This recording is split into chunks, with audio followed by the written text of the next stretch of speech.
ഓം ശ്രീ ഗുരുഭ്യോ നമഃ. ശരീരം, മനസ്സ്, ആത്മാവ് ഇവ മൂന്നും ഒരുമിച്ച് ചേരുമ്പോഴാണ് മനുഷ്യൻ സൃഷ്ടിക്കപ്പെടുന്നത്.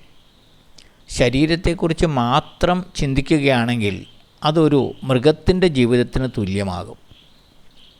മനസ്സ് മനുഷ്യനെ മാനവതലത്തിലേക്ക് ഉയർത്തുന്നു.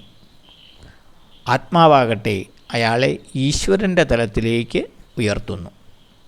ഇവ മൂന്നും കൂടി പിണഞ്ഞുകൊണ്ടും പരസ്പരം ആശ്രയിച്ചുകൊണ്ടും ആണ് ഇരിക്കുന്നത്.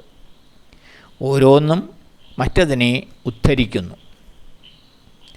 മനസ്സിൻ്റെ സാന്നിധ്യമില്ലെങ്കിൽ ശരീരത്തിന് ഒരു കാര്യവും തീരുമാനിക്കാൻ സാധിക്കില്ല. മനസ്സും ശരീരവും ഒരുമിച്ച് ആത്മാവിനെ ഉണർത്തിക്കൊണ്ട് സ്വകീയമായ ദിവ്യത്വത്തെക്കുറിച്ചുള്ള അവബോധം നേടണം.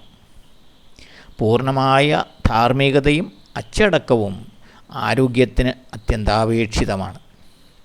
ഇന്ദ്രിയങ്ങളെയും മനസ്സിനെയും നിയന്ത്രിക്കുകയും ക്രമീകരിക്കുകയും ചെയ്യുന്നതിലൂടെ മനുഷ്യന് ജീവിതത്തിൻ്റെ പരിപൂർണത അനുഭവിക്കുവാൻ കഴിയും. അവനവനെ തന്നെ തൻ്റെ ആജ്ഞാനുവർത്തിയാക്കുന്ന ഒരാൾക്ക് മാത്രമേ മറ്റുള്ളവരോട് ആജ്ഞാപിക്കുവാനുള്ള അധികാരമുള്ളൂ.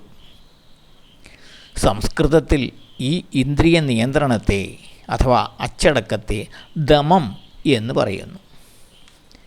ജോലി ചെയ്യുമ്പോൾ, ഭക്ഷണം കഴിക്കുമ്പോൾ, ഉറങ്ങുമ്പോൾ, വിനോദങ്ങളിൽ ഏർപ്പെടുമ്പോൾ തുടങ്ങി എല്ലാ തുറകളിലും, ജീവിതത്തിൻ്റെ എല്ലാ തുറകളിലും ഈ ദമം പ്രകടമാക്കണം. അച്ചടക്കമില്ലാതെ ഒരു പ്രവൃത്തിക്കും പൂർണ്ണത നേടുവാൻ കഴിയില്ല.